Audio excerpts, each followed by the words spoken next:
हर सुबह हमारे पास दो चुनाव होते हैं। पहला, अपने सपनों के साथ सोते रहें। दूसरा, उठें, उन सपनों के पीछे भागें। आपका चुनाव आपके लक्ष्यों और महत्वाकांक्षाओं पर निर्भर करता है।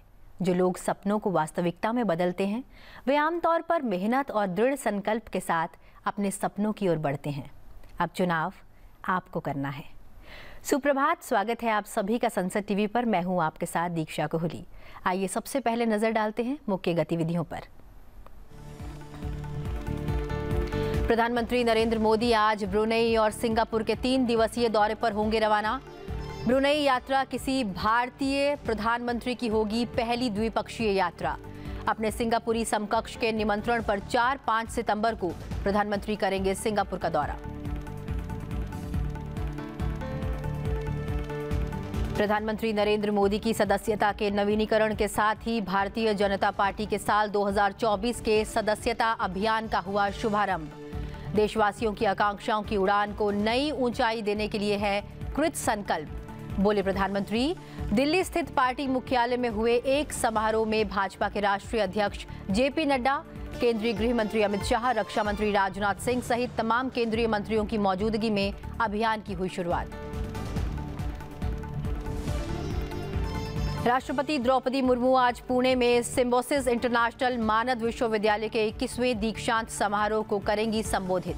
मुंबई में महाराष्ट्र विधान परिषद के शताब्दी वर्ष समारोह में भी होंगी शामिल। सोमवार को कोल्हापुर के श्री वारणा महिला सहकारी समूह के स्वर्ण जयंती समारोह में लिया भाग।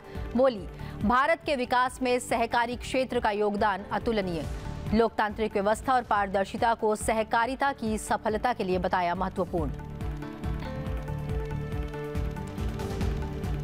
केंद्रीय मंत्रिमंडल की बैठक में लिए गए कई अहम फैसले। किसानों की आय और कृषि और संबद्ध क्षेत्रों के समग्र विकास के लिए लगभग 14,000 करोड़ रुपए की लागत वाले 7 बड़ी परियोजनाओं का ऐलान। Digital agriculture mission, crop science, horticulture विज्ञान केंद्र व नेचुरल रिसोर्सेज मैनेजमेंट से संबंधित है ये योजनाएं। 2,817 करोड़ रुपए की लागत वाले डिजिटल कृषि मिशन को भी मंजूरी। और पेरिस पैरालंपिक में भारत ने रचा इतिहास। एक दिन में जीते 8 मेडल। सुमित नितेश ने गोल्ड पर किया कब्जा। सुहास और तुलसीमती ने जीता सिल्वर।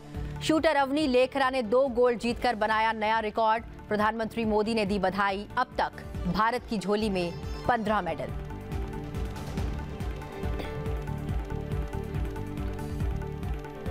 प्रधानमंत्री नरेंद्र मोदी आज ब्रुनेई और सिंगापुर के 3 दिवसीय दौरे पर रवाना होंगे। प्रधानमंत्री मोदी ब्रुनेई के सुल्तान हाजी हसनल बोलकिया के निमंत्रण पर 3 और 4 सितंबर के दौरान ब्रुनेई का दौरा करेंगे। यह किसी भारतीय प्रधानमंत्री की ब्रुनेई की पहली द्विपक्षीय यात्रा होगी। प्रधानमंत्री मोदी ये दौरा भारत और ब्रुनेई के बीच राजनयिक संबंधों की स्थापना की 40वीं वर्षगांठ के अवसर पर होगा। प्रधानमंत्री मोदी ब्रुनेई दौरे के बाद वहां से सीधे सिंगापुर के दौरे पर रवाना होंगे। सिंगापुर के प्रधानमंत्री लॉरेंस वोंग के निमंत्रण पर प्रधानमंत्री मोदी सिंगापुर की यात्रा करेंगे और दोनों देशों के द्विपक्षीय संबंधों को और मजबूत करने पर चर्चा करेंगे।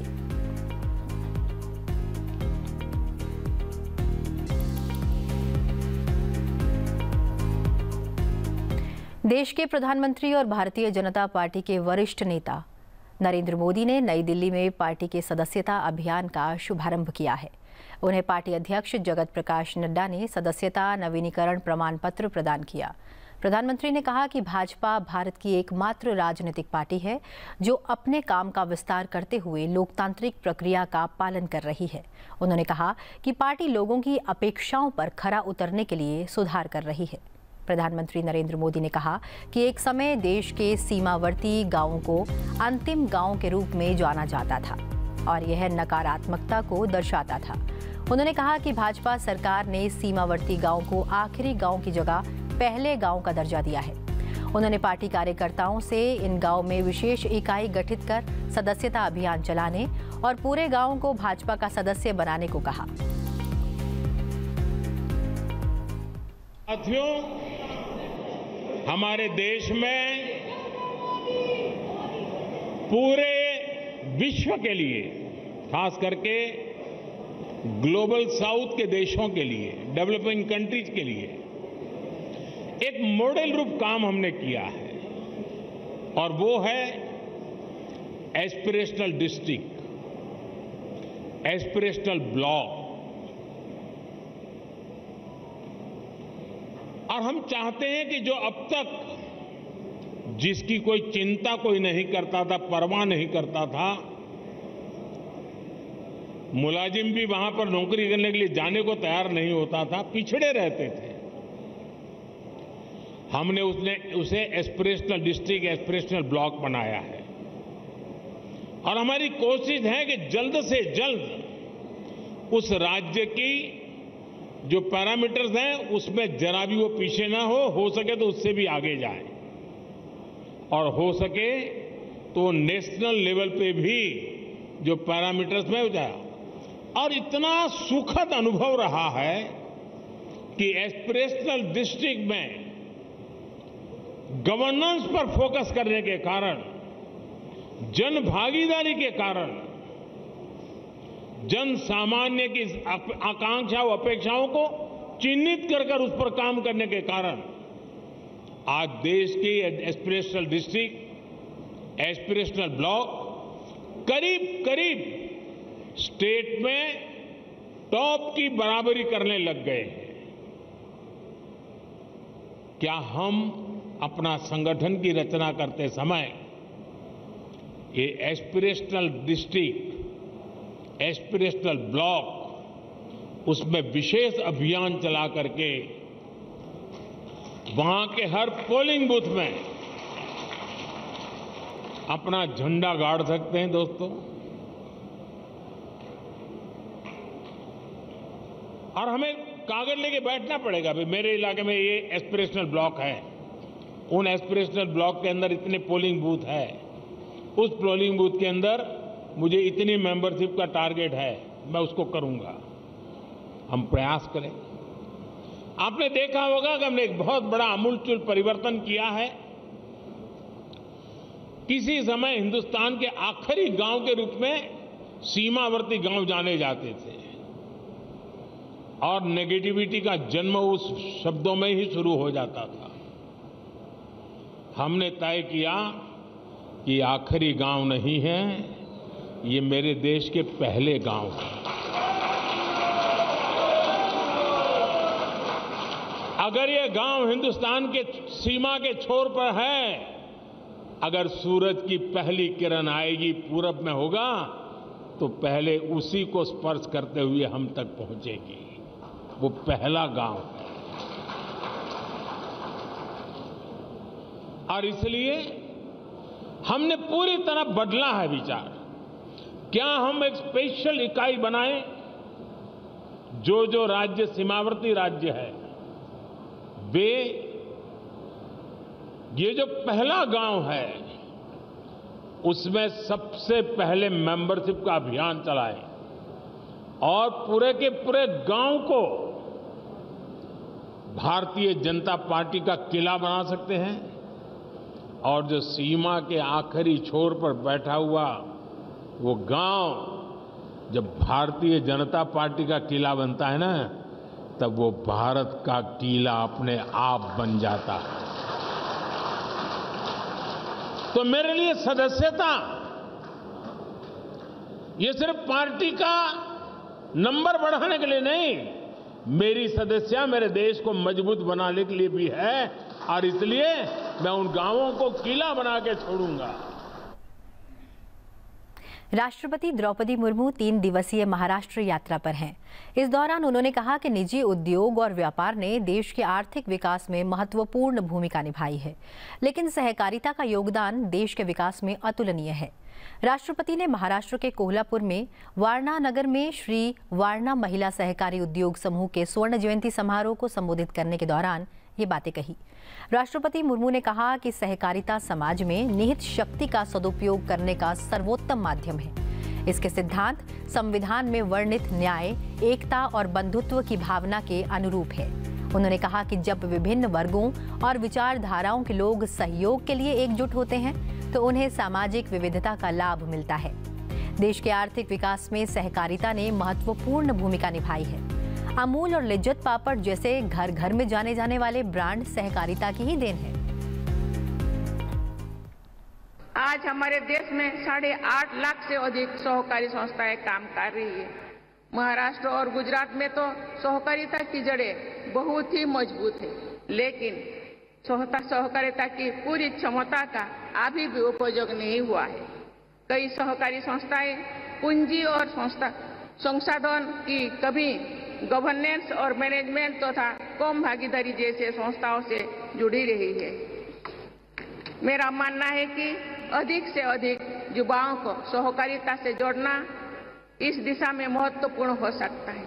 युवा गवर्नेंस और मैनेजमेंट में टेक्नोलॉजी का समावेशन कर उन संस्थाओं का कायाकल्प कर सकते हैं। सहकारी संस्थाओं को नई नई क्षेत्रों जैसे organic farming, storage capacity building, eco tourism में भी आगे आने का प्रयास करना चाहिए। किसी भी उद्योग का आम लोगों से जुड़ाव उसकी सफलता का असली राज होता है। लोकतांत्रिक व्यवस्था और पारदर्शिता सहकारिता की सफलता के लिए महत्वपूर्ण है। सहकारी संस्थाओं ने उनके सदस्यों का हित सर्वोपरि होना चाहिए। ये सदैव ध्यान रखना चाहिए कि कोई भी सहकारी संस्था किसी के व्यक्तिगत हित और लाभ कमाने का साधन बनकर न रह जाए, नहीं तो कोऑपरेटिव का उद्देश्य ही समाप्त हो जाएगा। कोऑपरेटिव में रियल कोऑपरेशन होना चाहिए, किसी की मोनोपोली नहीं। राष्ट्रपति द्रौपदी मुर्मू आज पुणे में सिम्बायोसिस इंटरनेशनल मानद विश्वविद्यालय के 21वें दीक्षांत समारोह को संबोधित करेंगी। मुंबई में महाराष्ट्र विधान परिषद के शताब्दी वर्ष समारोह में भी शामिल होंगी। कृषि क्षेत्र में सुधार और किसानों का जीवन बेहतर करने के लिए सरकार ने 7 बड़े फैसले लिए हैं। प्रधानमंत्री नरेंद्र मोदी की अध्यक्षता में केंद्रीय मंत्रिमंडल ने सोमवार को 7 योजनाओं को मंजूरी दी है। 2817 करोड़ रुपए की लागत से डिजिटल एग्रीकल्चर मिशन, 3980 करोड़ के करीब खाद्य एवं पोषण सुरक्षा के लिए फसल विज्ञान, लगभग 2300 करोड़ से प्रबंधन और सामाजिक विज्ञान को सुदृढ़ बनाना, 1702 करोड़ से सतत पशुधन, स्वास्थ्य एवं उत्पादन, 860 करोड़ रुपए के कुल परिव्यय के साथ बागवानी का सतत विकास, 1202 करोड़ रुपए से कृषि विज्ञान केंद्र का सुदृढ़ीकरण और 1115 करोड़ रुपए की लागत के साथ प्राकृतिक संसाधन प्रबंधन जैसे 7 कार्यक्रम शामिल हैं। केंद्रीय मंत्रिमंडल ने गुजरात के साणंद में सेमीकंडक्टर इकाई स्थापित करने के कायंस सेमीकॉन प्राइवेट लिमिटेड के प्रस्ताव को स्वीकृति दी है। इस इकाई की स्थापना 3300 करोड़ रुपए के निवेश से होगी। इसकी क्षमता 60 लाख चिप प्रतिदिन निर्माण करने की होगी। इस इकाई में बनी चिप वाहनों, उपभोक्ता इलेक्ट्रॉनिक्स, दूरसंचार और मोबाइल फोन में उपयोग की जाएंगी। भारत में सेमीकंडक्टर्स और डिस्प्ले विनिर्माण व्यवस्था के विकास का कार्यक्रम दिसंबर 2021 में 76,000 करोड़ रुपए के कुल परिव्यय के साथ अधिसूचित किया गया था। रेल मंत्रालय के तहत लगभग 18,036 करोड़ रुपए की कुल लागत वाली नई रेलवे लाइन परियोजना को मंजूरी दे दी गई है। इंदौर और मनमाड़ के बीच प्रस्तावित नई लाइन सीधा संपर्क प्रदान करेगी और गतिशीलता में सुधार करेगी, जिससे भारतीय रेलवे के लिए बेहतर दक्षता और सेवा विश्वसनीयता सुनिश्चित होगी। यह परियोजना 2 राज्यों महाराष्ट्र और मध्य प्रदेश के 6 जिलों को कवर करेगी, जिससे भारतीय रेलवे के मौजूदा नेटवर्क में लगभग 309 किलोमीटर की वृद्धि होगी।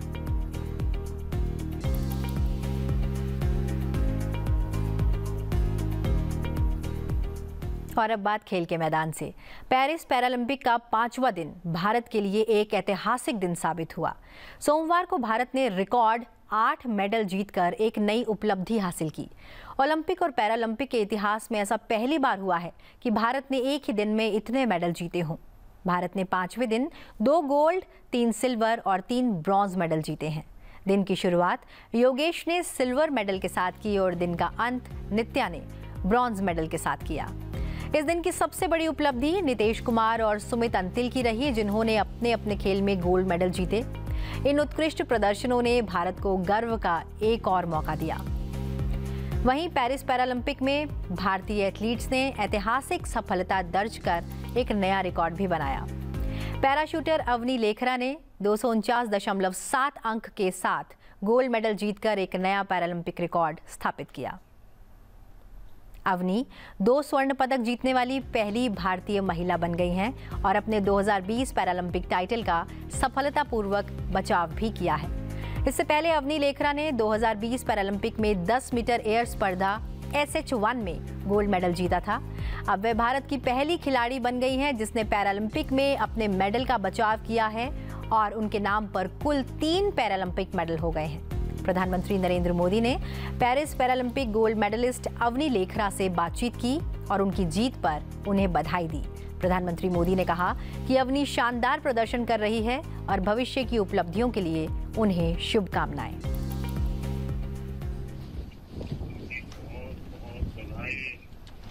नमस्कार sir, thank you so much. Thank you sir. हाँ जी, कल मैच था सर। हाँ जी सर। काफ़ी अच्छा लग रहा है सर। दूसरी बार पैरालंपिक्स में आई हूँ तो थोड़ा था ऐसे नर्वसनेस, पर आपने ही बोला था बोझ लेकर नहीं जाना है अपनी उम्मीदों को, तो फिर वही उसी हिसाब से मैंने फॉलो करा। नहीं, लेकिन आप बहुत अच्छा कर रही हो और लगातार कर रही हो।